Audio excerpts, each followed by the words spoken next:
మంచిరేవుల గ్రామ పరిధిలో మచిలేశ్వర స్వామి ఆలయం,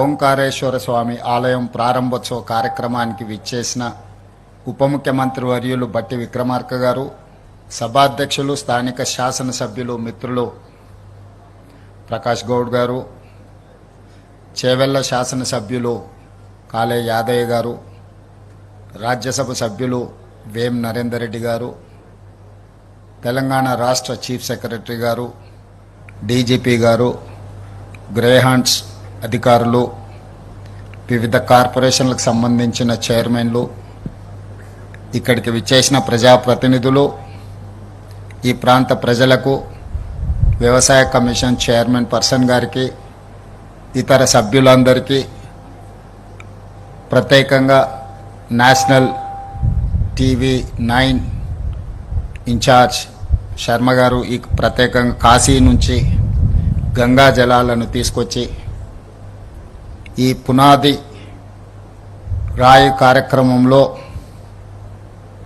ఒక చారిత్రాత్మకమైన మందిరాన్ని పునరుద్ధరించుకునే అవకాశం ఇది చరిత్రలో ఎప్పుడో ఒకసారి ఎవరికో ఒకరికి వస్తుంది.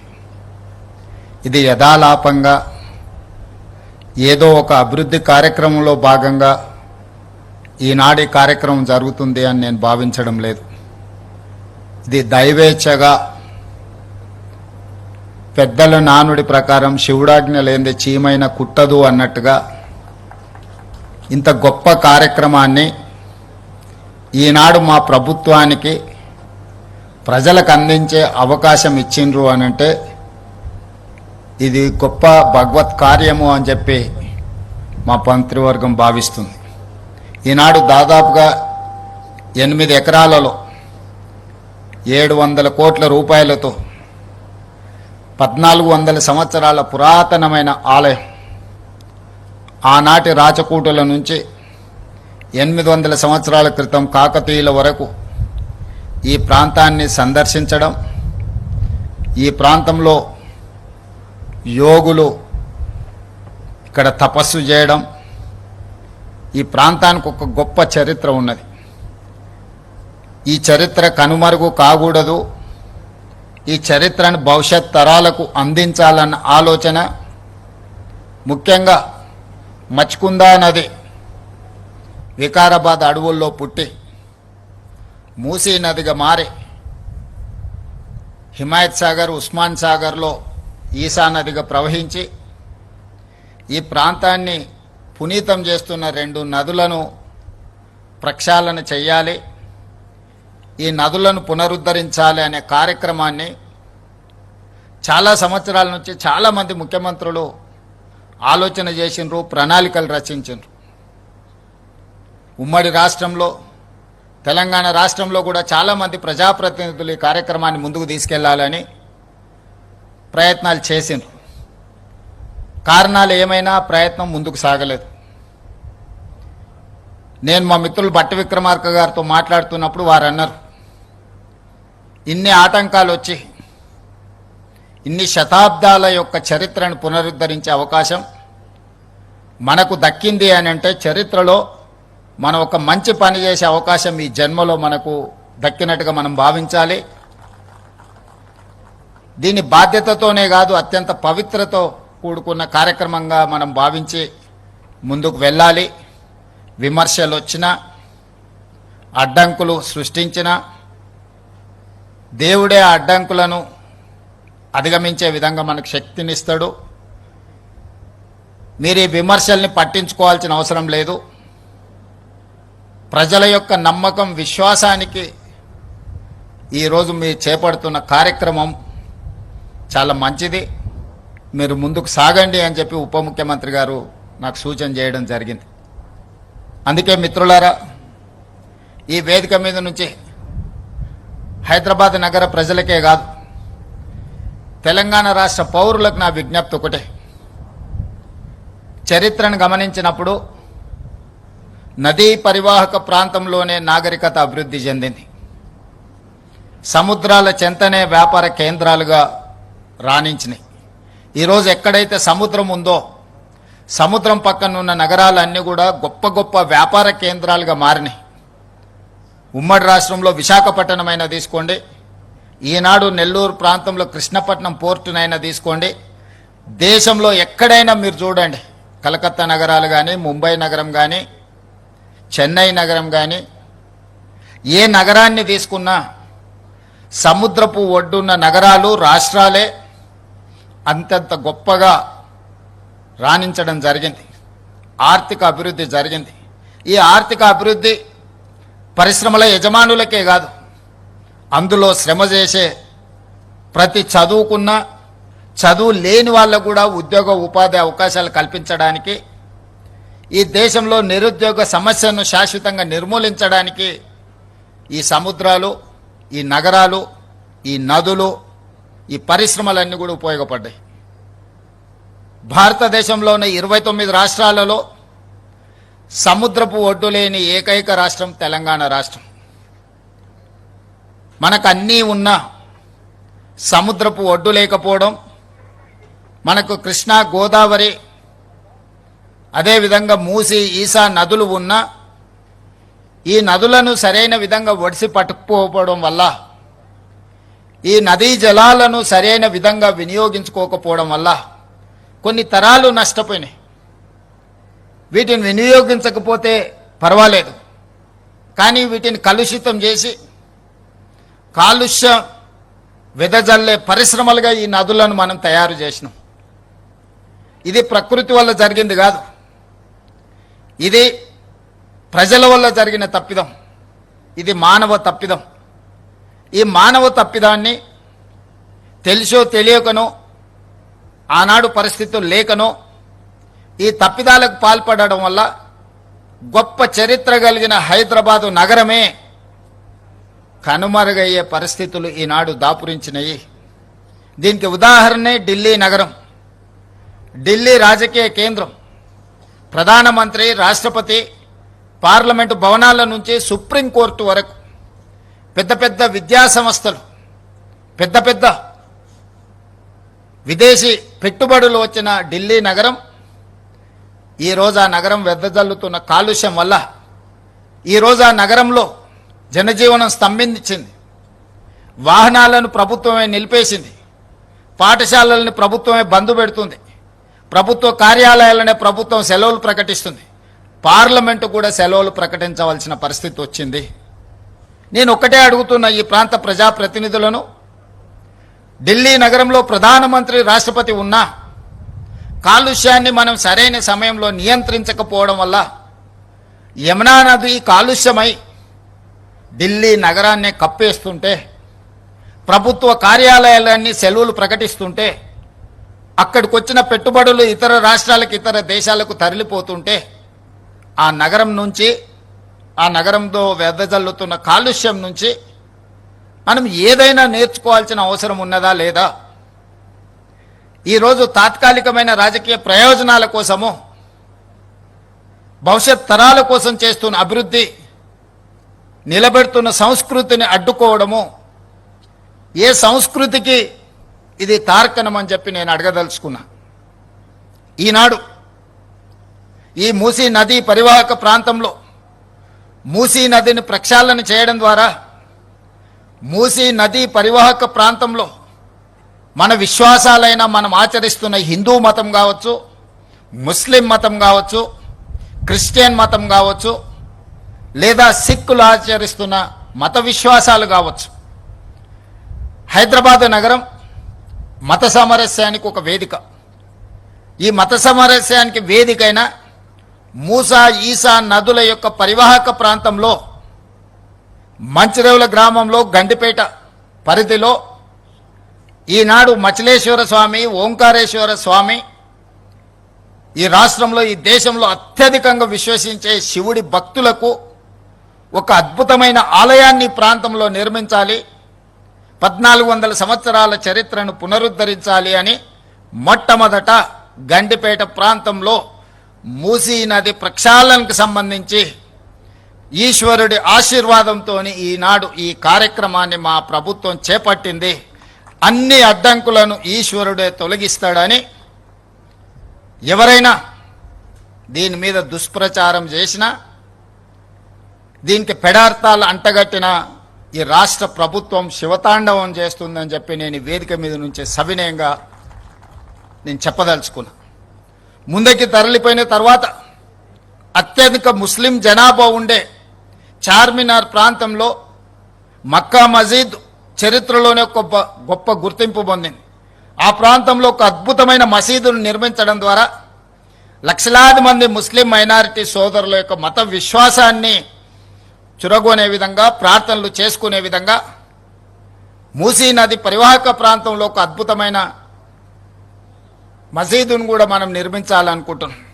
ఇంకా కొంచెం ముందుకు సాగితే సిక్ చావుని గౌలిగూడ ప్రాంతంలో మా సిక్ సోదరులు చాలామంది అక్కడ నివసిస్తారు. ఆ ప్రాంతానికి ఒక చరిత్ర ఉన్నది. అక్కడ ఒక గొప్ప స్వర్ణ దేవాలయం లాంటి సిక్ సోదరుల యొక్క విశ్వాసానికి ఒక మందిరాన్ని నిర్మించాలి ఈ మూసీ నది పరివాహక ప్రాంతంలో అని చెప్పి ఈనాడు మా ప్రభుత్వం భావిస్తుంది. అలా ముందుకెళ్ళిన తర్వాత ఉప్పల్ నాగోల్ ప్రాంతంలో ఒక అద్భుతమైన చర్చ్ను మెదక్లో 100 సంవత్సరాల క్రితం, అంతకంటే ముందే కరువు వచ్చినప్పుడు ఒక అద్భుతమైన చర్చిని ఆ ప్రాంత ప్రజలకు జీవనోపాధి కల్పించడానికి, ఆకలి తీర్చడానికి ఆనాడు ఒక అద్భుతమైన చర్చిను నిర్మించడం జరిగింది. ఆ స్ఫూర్తితోటి ఉప్పల్ నాగోలు ప్రాంతంలో క్రిస్టియన్ సోదరుల కోసం కూడా ఒక అద్భుతమైన చర్చిను నిర్మించడం ద్వారా మూసా ఈసా నదులు వికారాబాద్ మచ్కుందా నదిలో మొదలై 240 కిలోమీటర్లు ప్రవహించి రంగారెడ్డి జిల్లా, హైదరాబాద్ జిల్లా, నల్గొండ జిల్లాలో వాడపల్లిలో కృష్ణా నదిలో కలవబోతుంది. ఇది ఒక సంస్కృతికి, సాంప్రదాయాలకు, ఈ ప్రాంత ప్రజలకు, రైతులకు ఒక అద్భుతమైన పర్యాటక కేంద్రంగా, ఒక అద్భుతమైన వ్యాపార కేంద్రంగా, ఒక అద్భుతమైన ధ్యాన మందిరాలతో, సంస్కృతి సాంప్రదాయాలతో అభివృద్ధి చేయాలని ఈనాడు ఈ కార్యక్రమాన్ని చేపట్టడం జరిగింది. మీరు అనుకోవచ్చు, మరి మూసా ఈసా నదులు సంవత్సరం మొత్తం ప్రవహించవు కదా, వర్షాకాలంలోనే నీళ్ళు వస్తాయి. వికారాబాద్ ప్రాంతం నుంచి కానీ, పరిగి ప్రాంతం నుంచి కానీ ఈ నదులకు నీళ్ళు వచ్చినప్పుడు నీళ్లు ఉంటాయి. మరి మిగతా సమయంలో నదీ పరివాహక ప్రాంతంలో నీళ్లు ఎలా అని, దానికి పరిష్కారమే గోదావరి నదీ జలాలను 20 టీఎంసీలను తరలించి 8 నెలల క్రితమే పనులను చేపట్టడం జరిగింది. పనులు వేగంగా జరుగుతున్నాయి. 20 టీఎంసీ గోదావరి నదీ నీళ్లను హైదరాబాద్ నగరానికి తరలించి తాగునీటి సమస్యను, పరిశ్రమల యొక్క నీటి అవసరాన్ని, అదేవిధంగా ఉస్మాన్ సాగర్, హిమాయత్ సాగర్లో 2.5 టీఎంసీల నీటిని విడిచి ఎప్పుడు మూసీ నదిలో నీళ్లు ప్రవహించే విధంగా ఈరోజు కార్యాచరణ చేపట్టి పనులు వేగంగా జరుగుతున్నాయి. ఈరోజు ఇది ప్రక్షాళన చేయాల్సిన అత్యవసరం. నిత్యావసర వస్తువుల కంటే కూడా ఇది అత్యవసరం.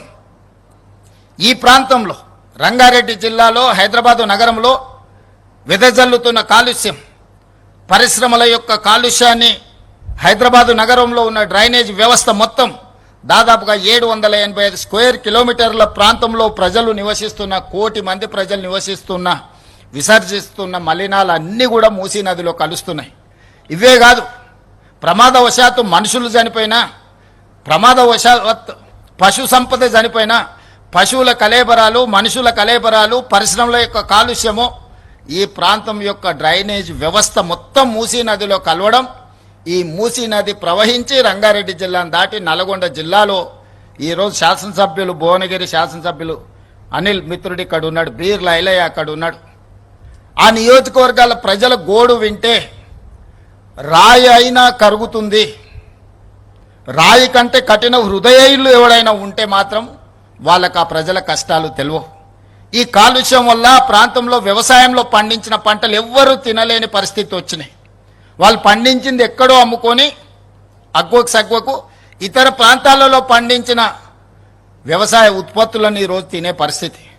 నూతనంగా పెళ్ళైన కొడుకు కోడళ్ళ నా ప్రాంతంలో ఉంటే పుట్టబోయే పిల్లలు ఈ కాలుష్యంతో కూడుకున్న నీళ్లను తాగి, ఈ కాలుష్యంతో కూడుకున్న పంటలను తినడం ద్వారా పిల్లలకి ఎక్కడ లేని జబ్బులు వస్తున్నాయని నూతనంగా పెళ్లిళ్ళైతే ఆ గ్రామాల నుంచి పట్టణానికో ఇతర ప్రాంతాలకో యువ దంపతులను తరలి వెళ్లే విధంగా తల్లిదండ్రులు ప్రోత్సహిస్తున్నారు.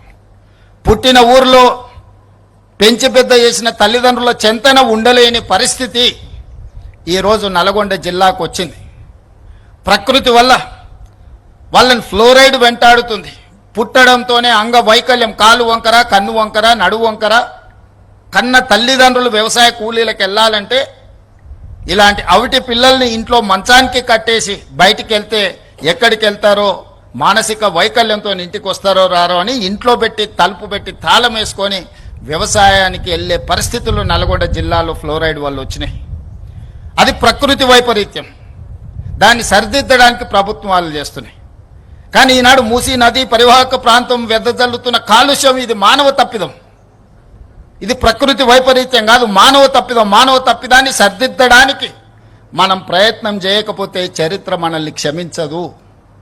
అందుకే ఈనాడు శ్రమ అయినా, ఖర్చుతో కూడుకున్నదైనా మూసీ నది ప్రక్షాళన చెయ్యవలసిందే అనే కార్యక్రమాన్ని మా మంత్రివర్గ సహచరులందరూ భుజం తట్టి చెప్పడం, ఈ పరివాహక ప్రాంతంలో ఉన్న ప్రతి శాసనసభ్యుడు పార్టీలకు అతీతంగా, ఈనాడు యాదయ్య గారైనా, లేకపోతే వికారాబాద్ ప్రసాద్ కుమార్ గారైనా, లేకపోతే మా మిత్రులు ప్రకాష్ గౌడ్ గారైనా, కిందికెళ్తే ఎంఐఎం శాసనసభ్యులైనా, ఆ కిందికెళ్తే ఉండే నల్లగొండ వరకు ఉండే వాళ్ళందరూ ఈ పరివాహక ప్రాంతంలో ప్రాతినిధ్యం వహిస్తున్న కౌన్సిలర్లు, కార్పొరేటర్లు, సర్పంచులు, ఎమ్మెల్యేలు, ఎంపీలు అందరూ ఈ నదిని ప్రక్షాళన చేయాల్సిందే, మూసీ నదిని పునరుద్ధరించాల్సిందే. ప్రభుత్వం ఈ కార్యక్రమాన్ని నిరాకటంకంగా కొనసాగించాలని చెప్తున్నారు.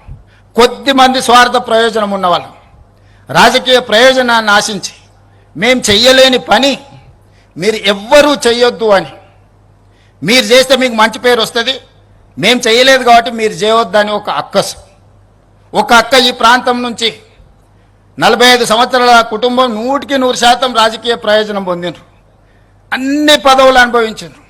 ఈ ప్రజలు ఇవ్వందే లేదా అక్కకు. ఇవాళ అక్క కొడుకు నేషనల్ గ్రీన్ ట్రిబ్యునల్లో ఈ పనిని ఆపమని కేసేసిండు.